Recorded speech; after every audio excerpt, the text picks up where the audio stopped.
Bonjour, rebonjour.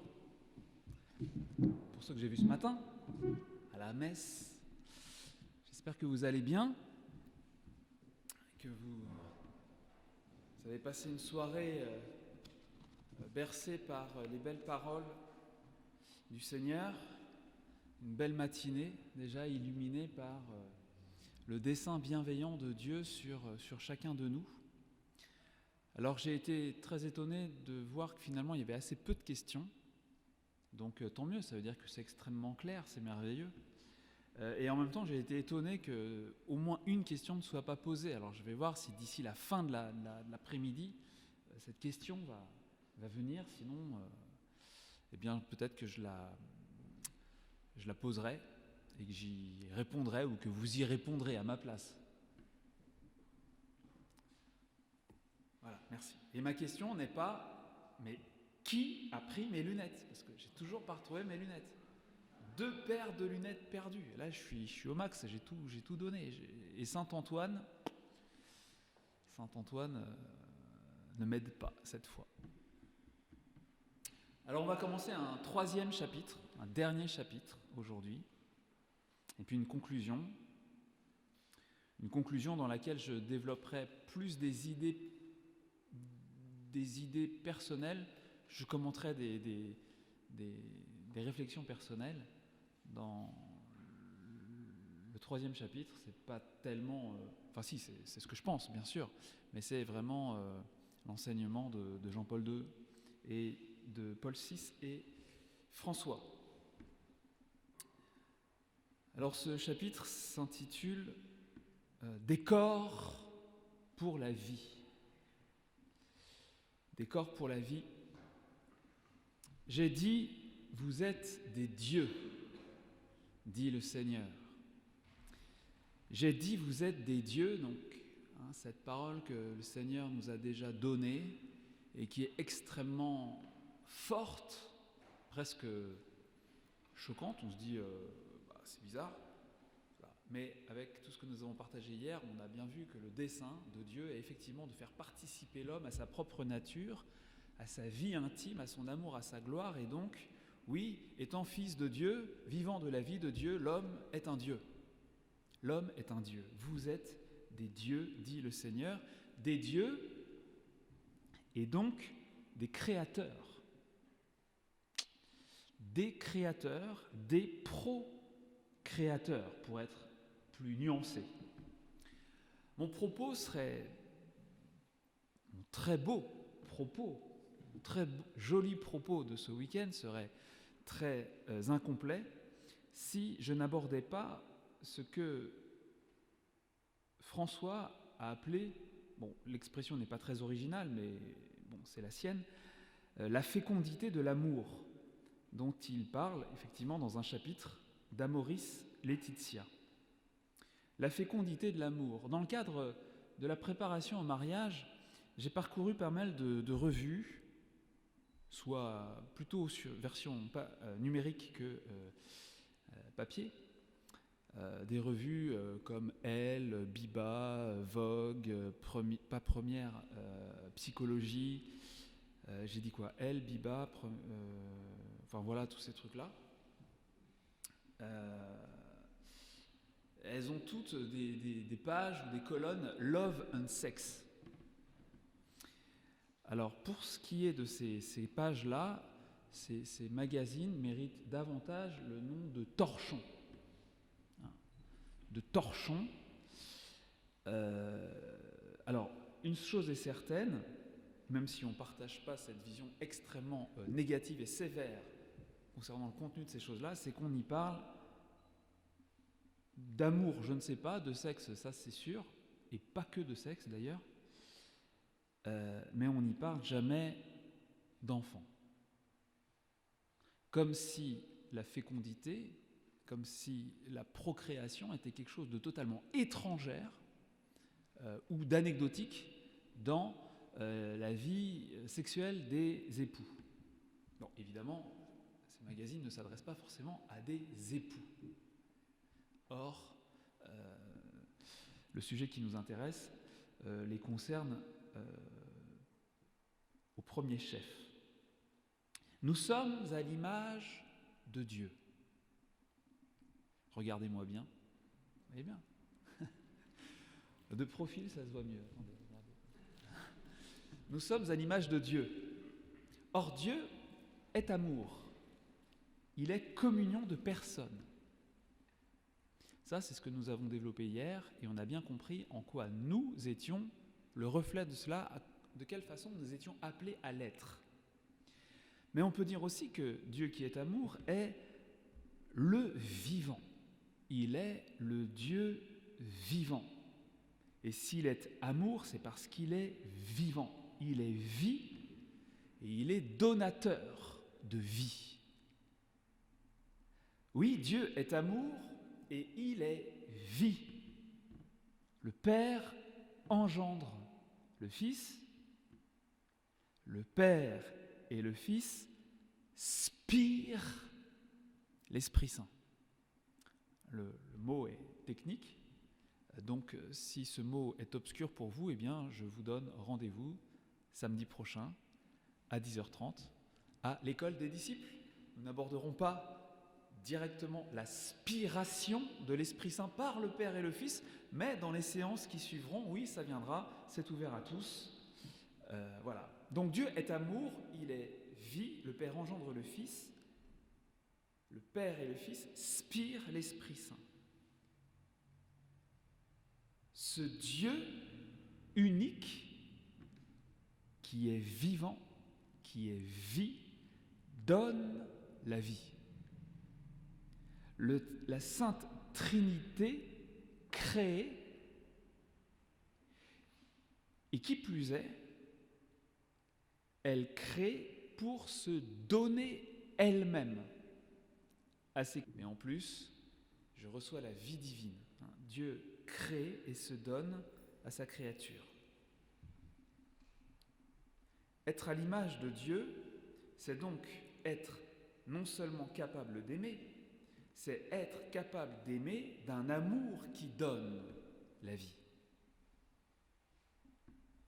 Et il m'est revenu cette petite formule de saint Maximilien Kolbe qui faisait remarquer que seul l'amour est créateur.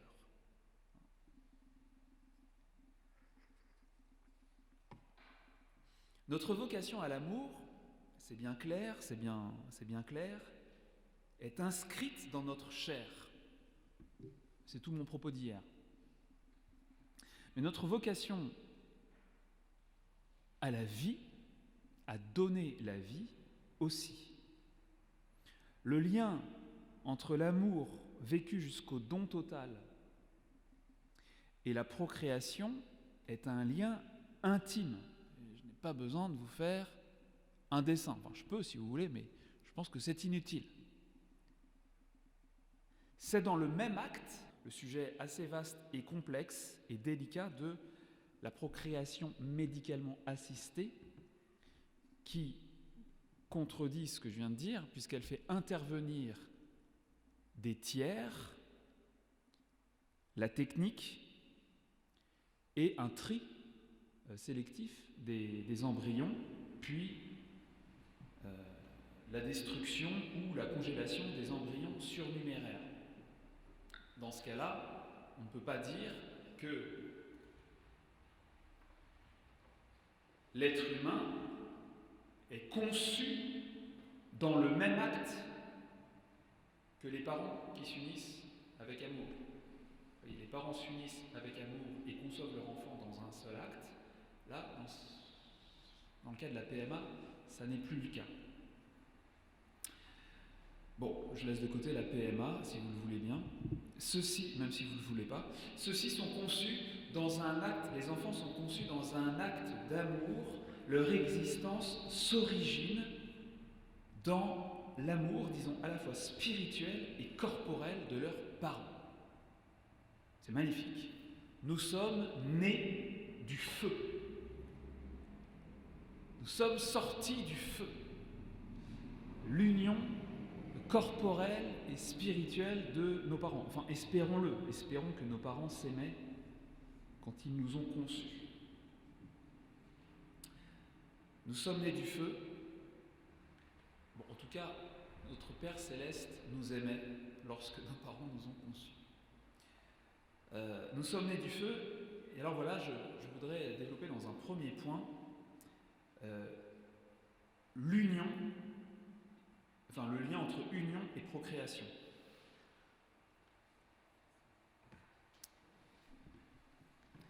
Alors, je reprends une formule que j'ai utilisée plusieurs fois, désolé. Je ne vais pas vous faire un dessin, mais quand même, juste un rappel. Le sperme n'est pas un produit quelconque. Le sperme est une semence. Écoutez bien ce beau verset de l'Évangile selon saint Luc, en grec. Alors, je ne suis pas très fort au niveau de l'accent grec ancien, mais normalement, il va y avoir quelques sonorités qui vont revenir, qui vont frapper vos oreilles. Et zelten o speron tu sperai ton sporon autu.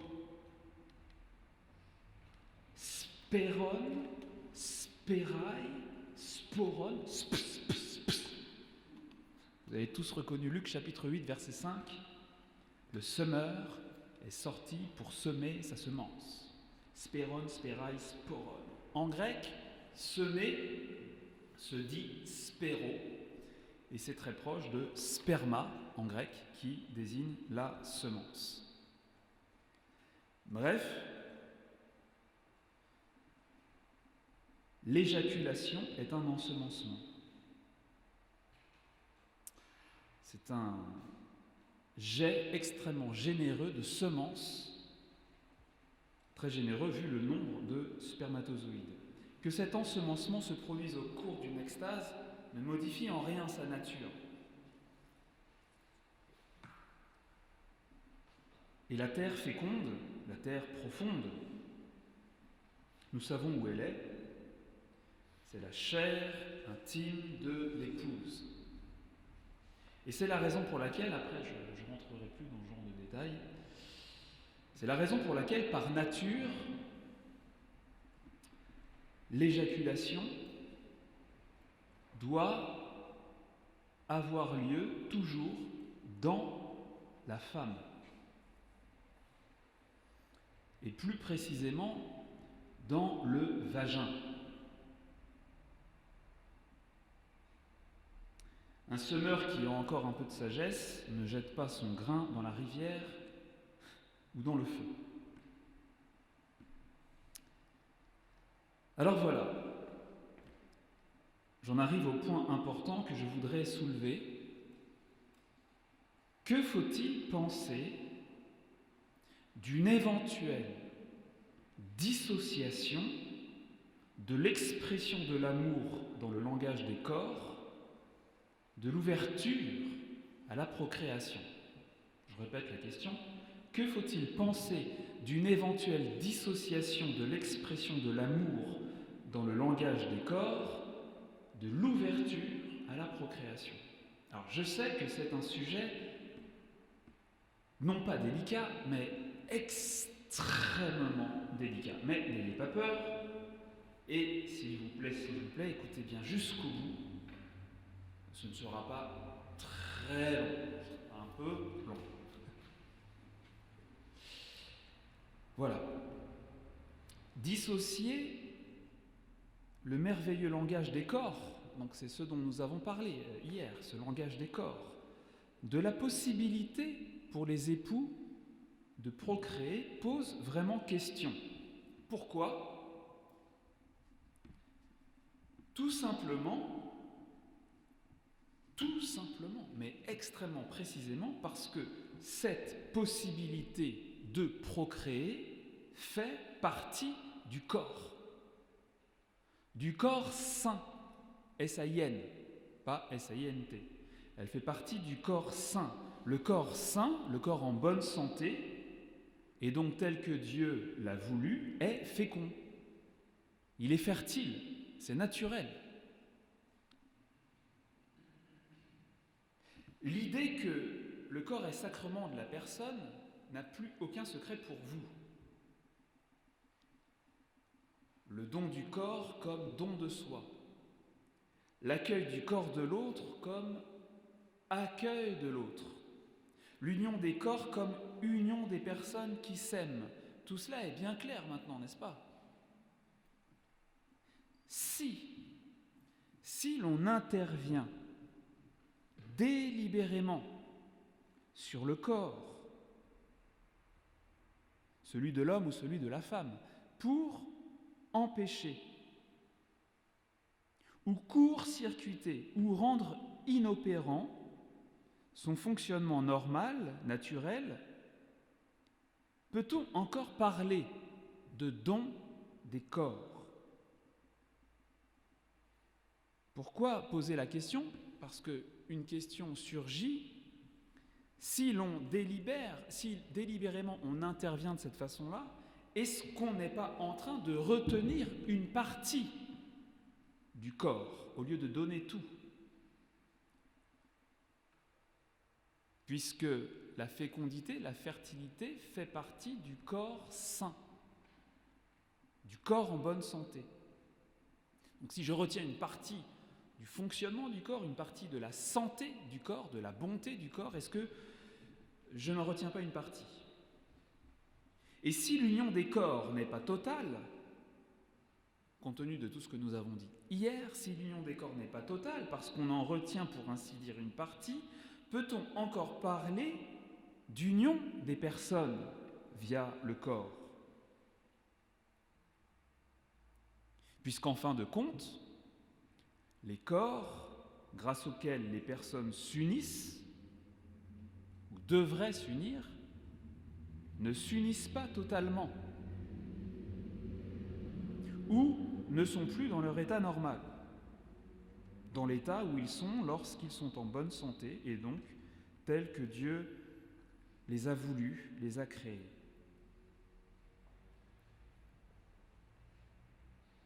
Donc ça fait pas mal de questions. Je peux les reprendre si vous voulez, pour que ce soit clair, je vais les relire.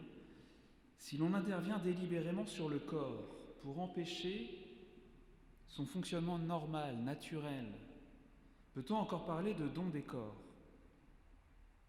Est-ce qu'on n'en retient pas une partie au lieu d'en donner tout? Et si l'union des corps n'est pas totale, parce qu'on en retient pour ainsi dire une partie, peut-on encore parler d'union des personnes via le corps?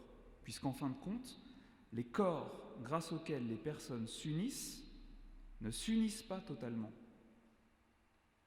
ne sont plus dans leur état normal, naturel, dans l'état où ils sont lorsqu'ils sont en bonne santé, et donc tel que Dieu l'a voulu. La réponse de l'Église à cette question est beaucoup plus rapide que la série de questions que je viens de poser. La réponse est non. Voici ce que dit Carole dans Amour et responsabilité, le fameux livre dont j'ai fait une lecture si poignante hier.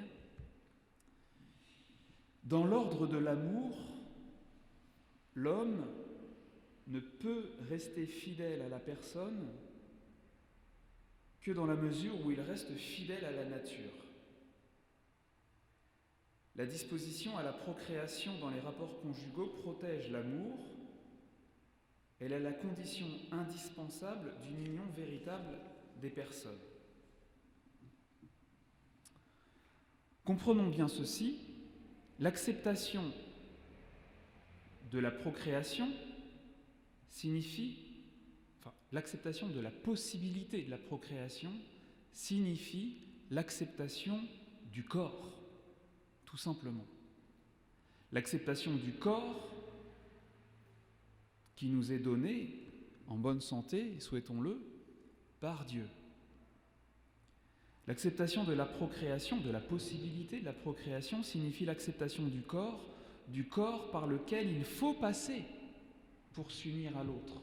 Dire oui au corps, c'est dire oui à l'autre.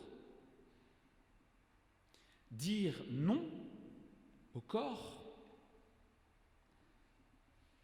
c'est ne pas dire oui en vérité à l'autre.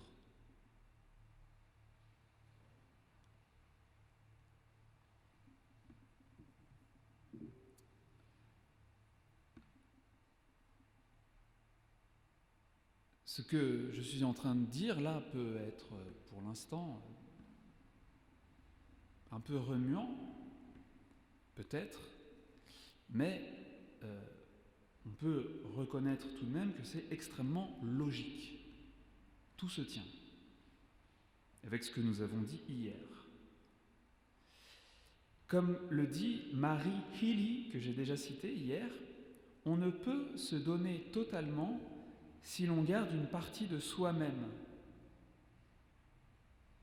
C'est-à-dire, en l'occurrence, sa fertilité, ou si l'on refuse la fertilité de l'autre. Et voilà le mot enfin lâché. En cas de contraception, le don total de soi n'est ni donné, ni reçu dans son intégralité. Attention, cela ne signifie pas qu'il faille exiger des époux, et là je cite Amour et responsabilité, cela ne signifie pas qu'il faille exiger des époux qu'ils désirent positivement la procréation dans chaque acte de leurs rapports conjugaux. C'est-à-dire avoir des rapports conjugaux seulement parce qu'on veut faire un enfant. Non.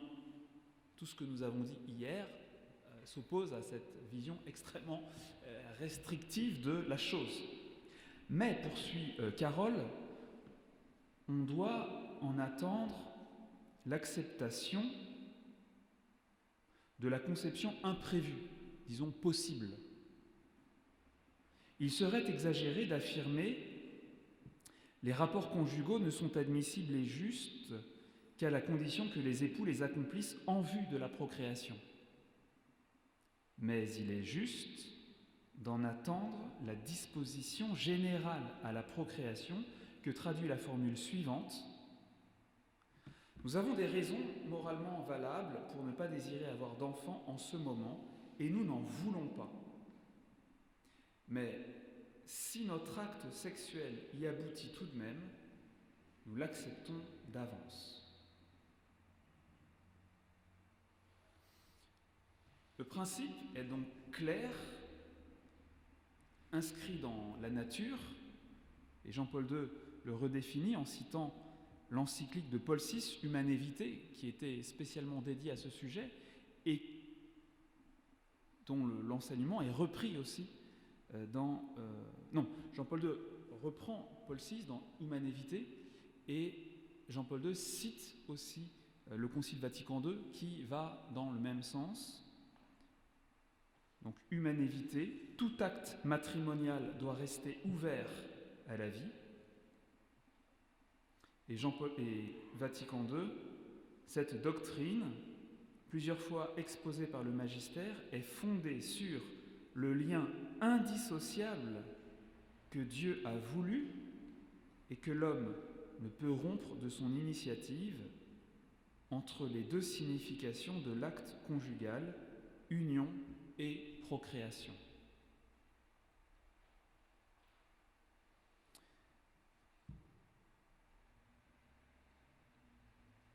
Ce que Jean-Paul II a qualifié de mentalité contraceptive, c'est-à-dire le fait que désormais la contraception est communément admise et pratiquée comme un mode par défaut, rend extrêmement difficile l'accueil de l'enseignement de l'Église qui pourtant colle au réel du corps, en bonne santé, et qui, en collant au réel, correspond à la vérité, à ce qui est. Et le pape François, avec,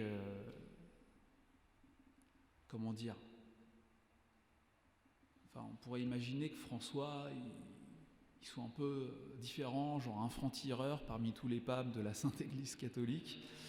Dans Amoris Laetitia, donc assez récemment, écrit au numéro 80,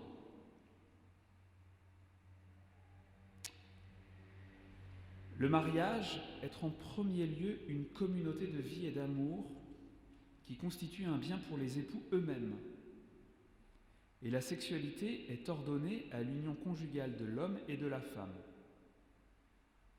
Cependant, cette union est ordonnée à la procréation par sa nature même.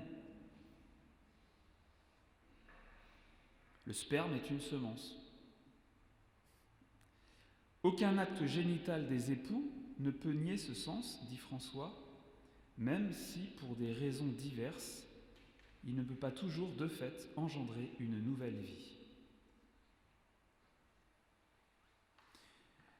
Et voici ce que dit Jean-Paul II dans Familiaris Consortio, voilà, en citant à nouveau Paul VI. Il y a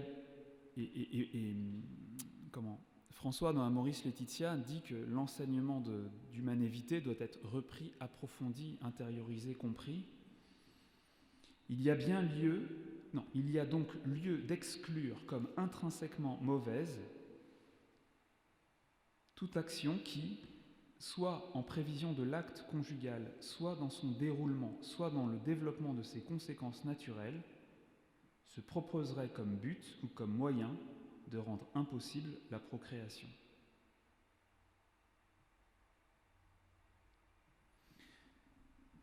Alors depuis un certain nombre d'années, j'ai été surpris par quelque chose. C'est pas un excursus complètement, mais un peu. J'ai été surpris de découvrir que des personnes qui pourtant les emploient ne savaient pas que certaines méthodes dites contraceptives étaient en réalité non pas contraceptives mais abortives. C'est-à-dire qu'elles provoquent un avortement en empêchant à l'œuf, à l'embryon de se fixer sur les parois de l'utérus. C'est le cas du stérilet, qui n'empêche pas la fécondation, mais qui empêche la fixation de l'œuf et qui amène la destruction donc de l'embryon conçu. Et cela se réalise malheureusement sans qu'on s'en aperçoive, sans qu'on le sache, sans savoir combien de fois ça s'est produit. Alors il est vrai que certains stérilets sont conçus aussi pour tuer les spermatozoïdes et donc sont censés être 2 fois plus efficaces. Mais bon, en gros, c'est une méthode d'avortement en continu. Pour les pilules prises après l'union sexuelle, on sait mieux de quoi il s'agit, qu'il ne s'agit pas d'un moyen contraceptif, évidemment, mais d'un moyen abortif. Et j'ai découvert récemment, dans un film, même dans un film comme Les Noces rebelles, je ne sais pas si vous avez vu ce film, avec Leonardo DiCaprio et Kate Winslet, on voit que ces pilules d'après l'union sexuelle, ça rigole pas. Voilà, si vous avez envie de regarder ce film. Les Noces rebelles, en anglais Revolutionary Road.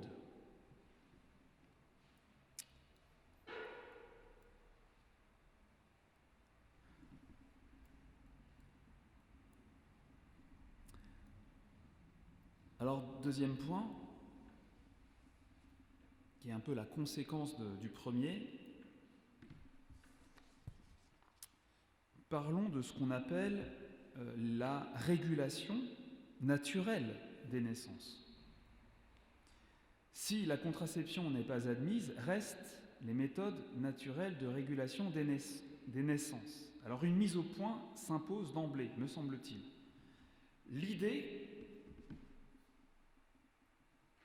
archi-répandue, selon laquelle les couples qui ont choisi cette manière de vivre et d'exercer leur maternité et leur paternité avec responsabilité auraient toutes 10 enfants, est largement répandue. Eh bien, c'est vrai dans certains cas, mais ça n'est pas vrai. C'est faux. Et je propose de rencontrer des spécialistes à ceux qui, d'emblée, voudraient monter au créneau. Dans Familiaris Consortio, au numéro 35,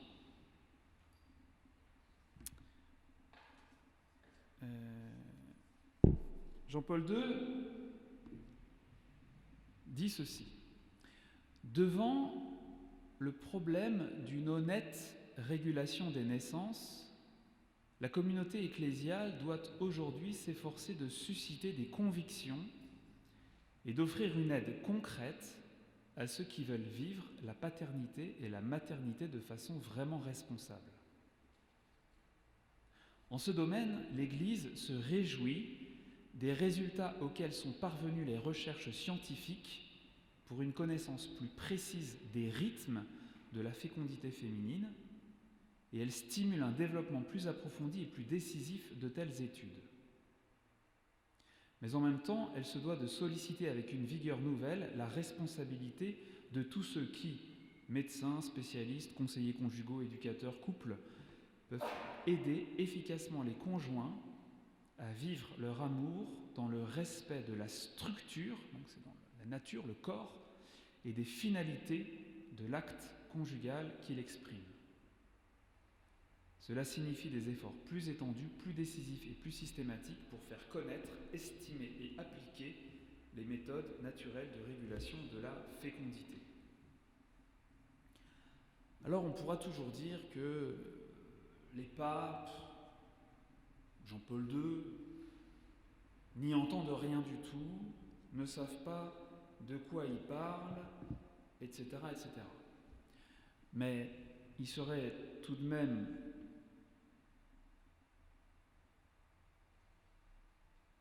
étonnant de dire ça de lui. De Karol Wojtyła, Jean-Paul II, on l'a écouté beaucoup ce week-end et on a tous bien remarqué qu'il sait de quoi il parle et qu'il a une vision extrêmement profonde et pénétrante du mystère que l'homme et la femme sont appelés à vivre dans leur corps, de ce qu'est le corps, de ce qu'est le sens du corps, le sens de la sexualité et de ce que Dieu attend de chacun de nous. Reste que ceci est exigeant. Très exigeant. Parce que cela exige la vertu. La vertu est donc l'adhésion librement consentie au vrai, au bien, au beau, avec la maîtrise de soi. Cette maîtrise de soi est un fruit de l'Esprit Saint. Vous connaissez le texte de Paul aux Galates. Le fruit de l'Esprit est charité, joie, paix. L'Esprit Saint fait le bonheur. L'Esprit Saint fait le bonheur. Il veut le bonheur. Son fruit est charité, joie, paix, patience, serviabilité, bonté, douceur, confiance dans les autres et maîtrise de soi. Nous avons besoin de lui toujours dans ce domaine de notre vie, comme dans tous les autres. Et nous pouvons tout en celui qui nous fortifie. Le don de l'Esprit Saint, accueilli par les époux, les aide à vivre leur sexualité selon le dessein de Dieu. Et le jour de votre mariage, vous avez tous reçu une grâce de Pentecôte pendant la bénédiction nuptiale. Le prêtre a étendu les mains ou une main sur vous et il a fait une grande prière, souvenez-vous, sur que tout aille bien dans votre famille, que tout aille bien dans votre couple, et il a prié pour que l'Esprit Saint descende sur vous. Voilà, l'Esprit Saint est là avec vous, comme il est avec moi, pour m'aider à vivre non pas les obligations et l'exigence de mon mariage, mais l'exigence de mon ordination sacerdotale, qui inclut le célibat, la chasteté, la continence, soit dit en passant.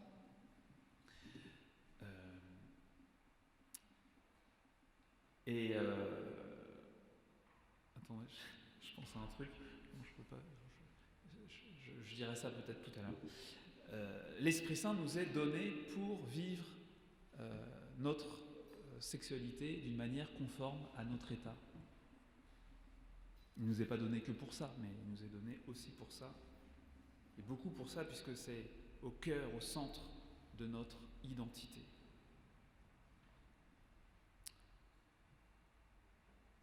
Qu'est-ce que j'ai noté ? côté, là. Ouais. Je suis d'accord avec l'écrivain Christopher West, dans un des livres que je vous ai proposé, quand il dit que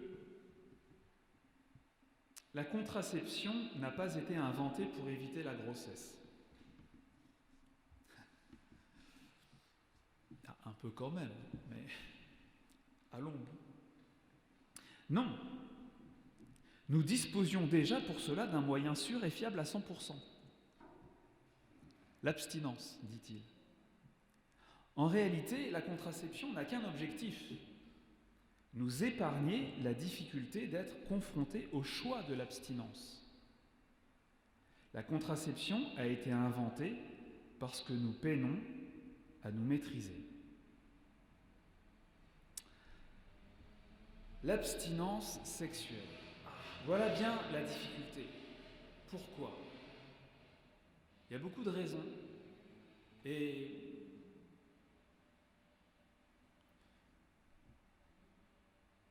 je crois que l'une des raisons principales dont nous ne sommes pas franchement responsables, en tout cas pas dans les dernières générations, en fait, pourquoi c'est difficile ? Parce qu'on n'a pas grandi, on ne grandit plus avec cette perspective-là. On n'évolue plus dans un monde où l'on apprend, où l'on nous apprend et où l'on apprend aux plus jeunes qu'il faudra souvent, parfois, longtemps, s'abstenir. L'éducation à l'amour authentique, l'éducation au sens où Carole en parlait hier, vous savez, quand il disait que l'homme a besoin d'une éducation pour vivre sa sexualité d'une manière qui respecte le ressenti, le vécu de la femme. Alors, je le dis avec mes mots, il ne le disait pas comme ça, mais enfin, vous vous souvenez.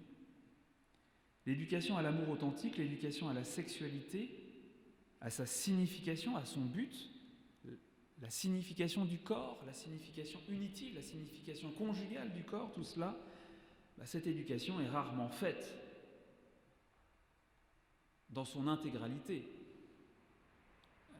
Et dans bien des cas, elle n'est même pas du tout commencée.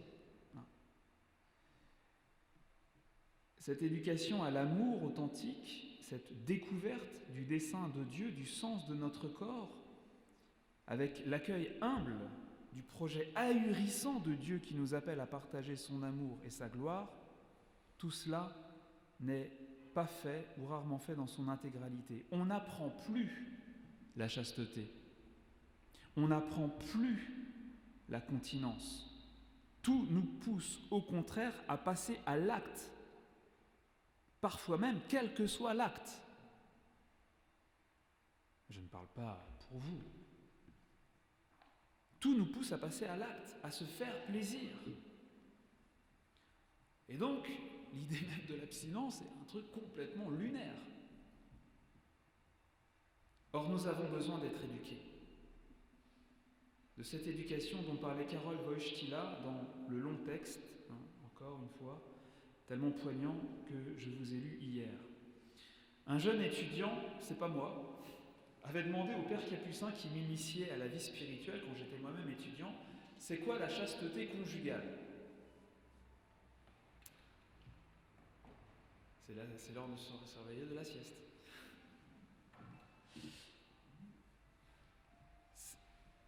C'est quoi la chasteté conjugale ? Réponse du moine. Je vous préviens, ça. Il mâche pas ses mots. Ça veut dire qu'il ne faut pas que ta femme soit ton épouse le jour et ta pute la nuit.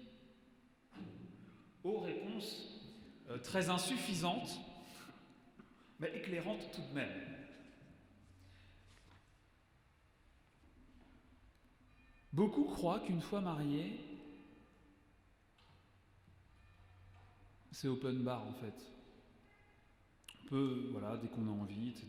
Bon, il faut quand même respecter le rythme de la femme, faut pas trop. Mais qu'en gros, voilà, il n'y a pas besoin de se maîtriser, il n'y a pas à se maîtriser. On n'a jamais pensé que pour être fidèle à Dieu créateur, il faudrait peut-être connaître l'abstinence. Pour être fidèle à Dieu, mais pas seulement fidèle à Dieu, mais pour être fidèle à soi-même. Là, c'est peut-être le dernier point que je voudrais développer. Enfin, peut-être pas.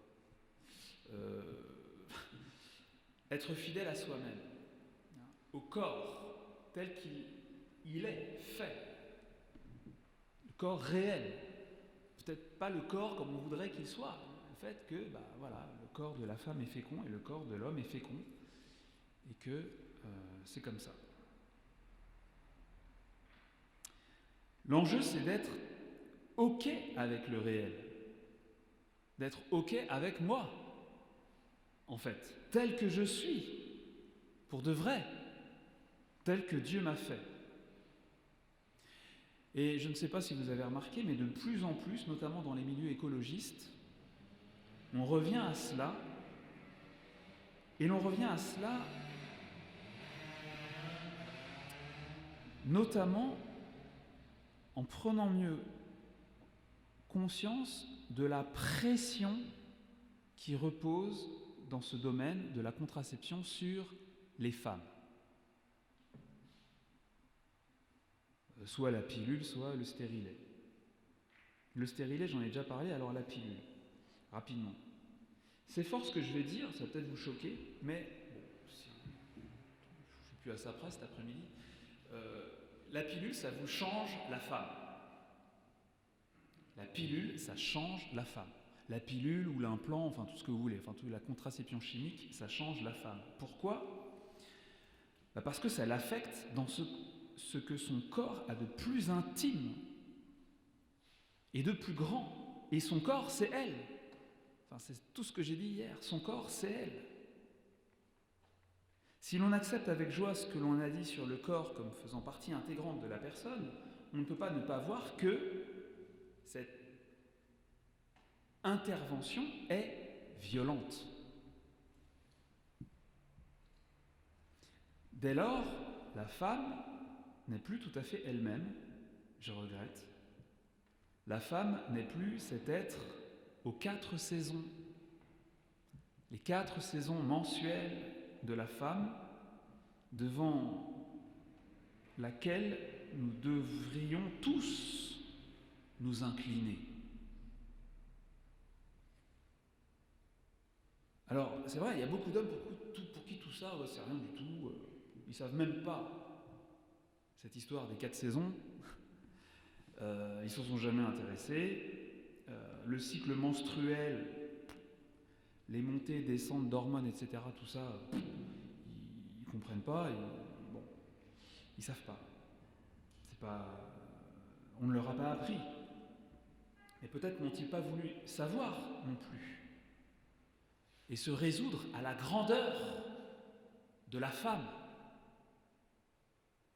Peut-être aussi que c'est la femme qui parfois n'a pas voulu se tenir sur la hauteur et accepter d'être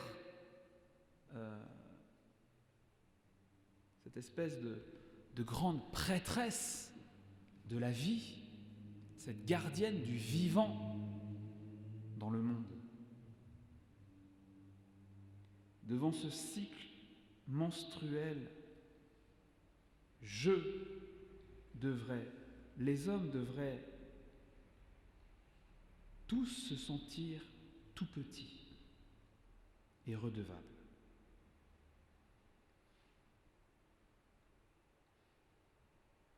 Alors j'aère mon propos, là je vais balancer un peu de poésie.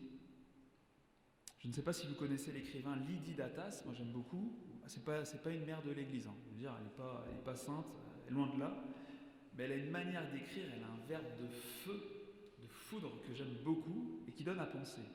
Elle dit « Dieu écrit aux jeunes filles avec de l'encre rouge ». Dieu écrit aux jeunes filles avec de l'encre rouge. La prophétie était le sang qu'étanchait le doigt en coton blanc d'un ange. La prophétie était le sang qu'étanchait le doigt en coton blanc d'un ange.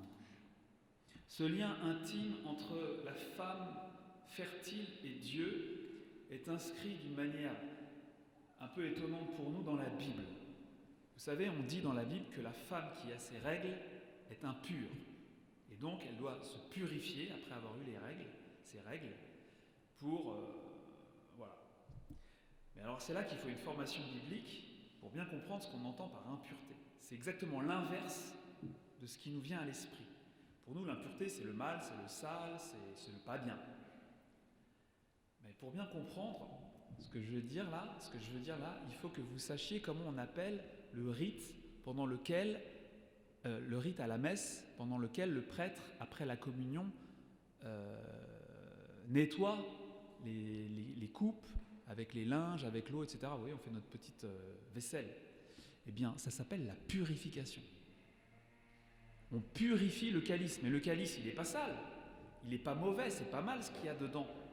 Il est recouvert de sang de Jésus. La purification, c'est faire que ce calice qui est plein du sang de Jésus, on puisse encore le ranger dans un placard. C'est pas enlever la saleté, c'est faire que cet ustensile qui a été complètement plongé dans le monde de Dieu puisse revenir dans le monde des hommes, dans un placard de sacristie. Vous voyez, qu'on puisse pas s'en mettre partout. Vous comprenez? Donc c'est un geste, c'est un mot qui désigne la purification,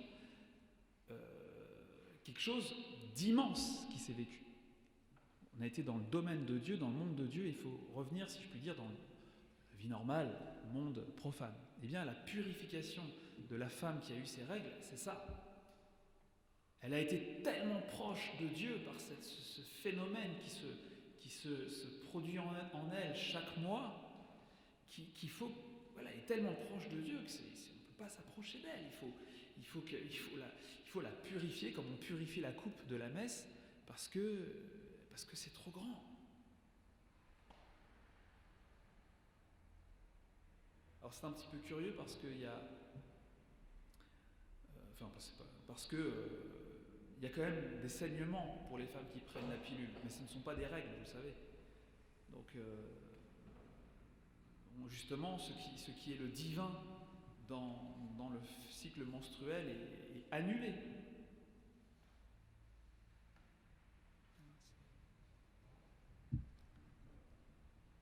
Ce ne sont pas des vraies règles. C'est du sang, mais c'est pas des règles. Non, si vous savez pas les femmes, ça je me doute que vous savez. Pour les hommes, vous demanderez, on vous explique si ça vous échappe. Et Lydie d'Athas, c'est aussi, elle, je cite cette parole encore, le corps des filles n'est pas seulement leur corps, il est aussi leur pensée. Le corps des filles n'est pas seulement leur corps, il est aussi leur pensée, et c'est encore cette façon de dire est une autre porte d'entrée dans tout ce que nous nous sommes dit depuis hier.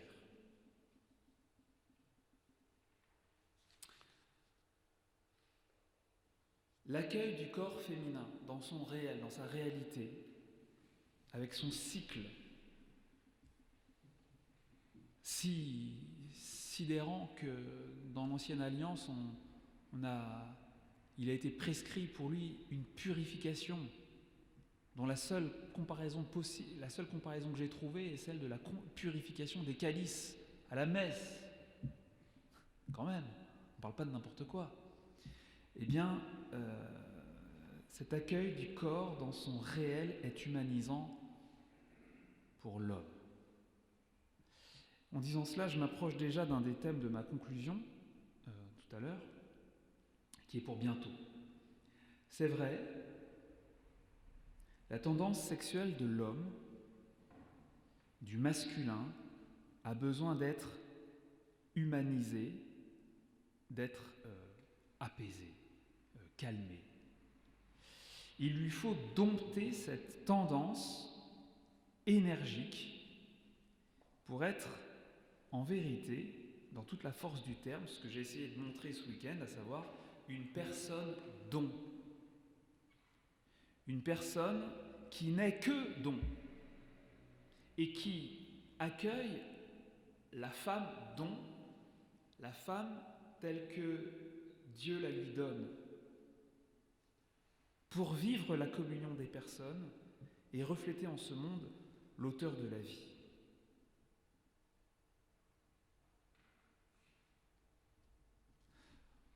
Quelque chose de très important en théologie morale, c'est le point suivant, c'est que toutes les tendances, toutes les émotions, dans leur genèse, ne sont ni moralement bonnes, ni moralement mauvaises.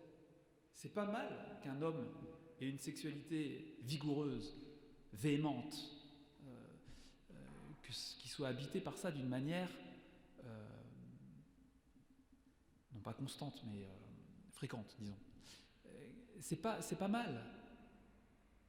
Comme c'est pas mal, excusez-moi pour la comparaison qui est pas géniale, mais enfin bon, c'est ça qui me vient à l'esprit, comme quelqu'un qui aurait un tempérament colérique. On ne choisit pas d'être quelqu'un qui est colérique, comme un homme ne choisit pas d'avoir une libido de compète. On ne fait pas exprès, c'est pas volontaire, c'est pas mal. La question, là où on est attendu par Dieu, c'est dans la canalisation, dans la régulation de ces énergies, de cette matière première qui est en nous que nous n'avons pas choisie. Il ne s'agit pas de dire que la tendance sexuelle masculine serait mauvaise. Elle est bonne, elle est ordonnée à l'amour, elle est ordonnée à la vie. Comme la colère n'est pas quelque chose de mauvais en soi. Le problème, c'est que souvent on l'utilise à mauvais escient. La colère, c'est une énergie en nous pour résister au péché. C'est ça la colère. La colère, c'est une énergie en nous qui est là pour nous faire résister, combattre le mal sous toutes ses formes. Le truc, c'est que votre enfant, en sortant de la voiture, fait une petite rayure sur la portière, il se prend 3 baffes. C'est une mauvaise utilisation. Vous griffez le visage de votre enfant parce qu'il a griffé votre voiture. Et ça, c'est à cause du péché qui est en nous, de quelque chose en nous désaxé. C'est les bonnes choses que Dieu a mises en nous, nous ne les utilisons pas toujours à bon escient. La vertu, c'est d'utiliser à bonne fin les dons que Dieu a déposés en nous. Et le vice, c'est d'utiliser pour une mauvaise fin les dons que Dieu a déposés en nous. Alors je vais clore ce chapitre consacré au corps pour la vie avec une parole de Jésus dans l'évangile selon saint Luc au chapitre 22, versets 34 à 36.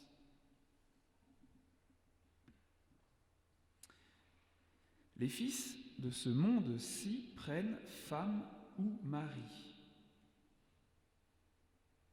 Mais ceux qui auront été jugés dignes d'avoir part à ce monde-là, donc il parle de l'au-delà, ceux qui auront été jugés dignes d'avoir part à ce monde-là et à la résurrection d'entre les morts ne prennent ni femme ni mari. Aussi bien, ils ne peuvent plus mourir, car ils sont pareils aux anges, et ils sont fils de Dieu, étant fils de la résurrection. Ils sont fils de Dieu en ayant reçu de prendre part à la résurrection. Alors c'est un texte assez touffu, puis un peu alambiqué, parce que Jésus parle avec les rabbins, les docteurs de la loi, et donc ils ont une manière de parler ensemble qui échappe un peu à notre manière, à nous, de nous exprimer. Mais vous voyez, on retrouve quand même dans ce texte, l'air de rien, l'idée que la sexualité est faite pour l'amour et pour la vie indissociablement. On est pareil aux anges, dit Jésus, dans l'au-delà. L'expression fait presque sourire. Pareil aux anges. Ressuscité des morts, Jésus nous dit, on ne se marie plus, on n'a plus de femmes, on n'a plus d'enfants, on ne se reproduit plus. Alors on ne couche plus ensemble, on ne prend plus ni femme ni mari. Voilà. Alors si vous voulez le paradis de l'islam, messieurs, eh bien, changez de religion. Pour ce qui est du paradis des femmes, je ne sais pas ce qu'il propose. Un ciel sans hommes, peut-être. Je rigole. Alors de ce point de vue-là, on est pareil aux anges. C'est un petit point qu'il faut souligner. Les consacrés vivent notre vocation céleste de manière anticipée. En se donnant à Dieu aimé par-dessus tout et poursuivant la perfection de la charité au service du royaume, il signifie et annonce dans l'Église la gloire du monde à venir. Pas de mariage, pas d'époux, pas d'épouse, pas d'union sexuelle, car pas d'amour conjugal et pas de finalité reproductive, rétrice.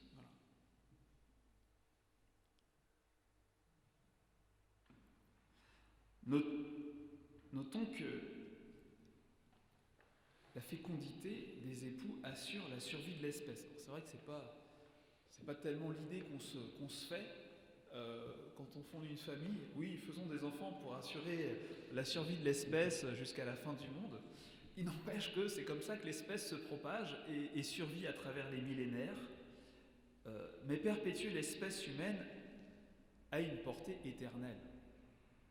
Et vous voyez, tout ce que j'ai dit ce week-end et ce que j'ai dit cet après-midi doit être resitué dans la perspective de la vie humaine dans sa totalité, c'est-à-dire pas de la conception jusqu'à la mort naturelle, mais l'éternité. Je suis fait pour Dieu. Je suis fait pour la gloire du ciel et ma condition définitive est une condition d'homme, de femme qui ne prennent ni épouse ni mari et qui sont comme les anges, dit Jésus. Il y a une portée éternelle. Et là, c'est encore Jean-Paul II qui dit des choses assez puissantes. Pour lui, il s'agit de coopérer courageusement à l'amour du Créateur et du Sauveur qui, par les époux, veut sans cesse agrandir et enrichir sa propre famille.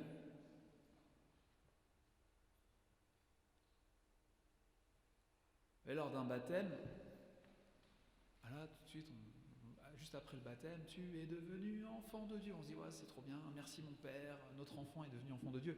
Et le baptême fait advenir un nouvel enfant de Dieu. Mais enfin, pour qu'il y ait un baptême, il faut qu'il y ait un enfant tout court. Dieu a besoin des parents pour avoir de nouveaux enfants. Et le Saint-Père, Jean-Paul II, disait, je termine ce 3e chapitre avec cette parole, en créant l'homme et la femme à son image et ressemblance, Dieu couronne et porte à sa perfection l'œuvre de ses mains.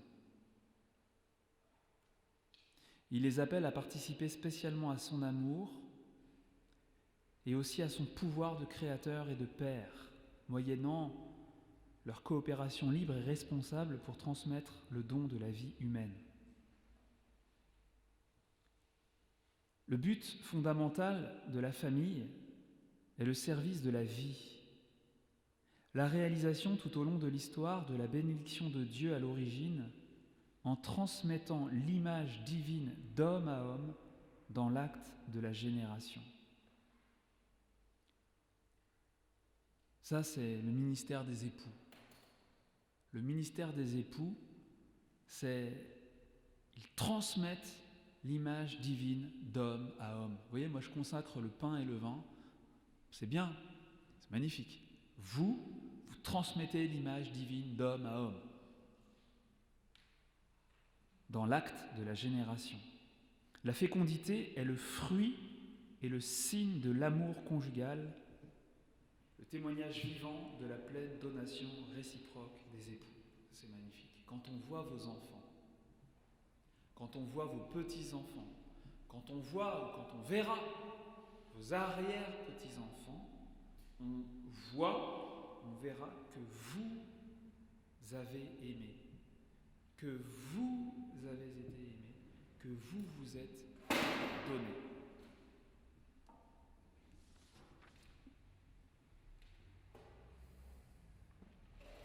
Voilà, ouf. On fait une pause et puis ce sera la conclusion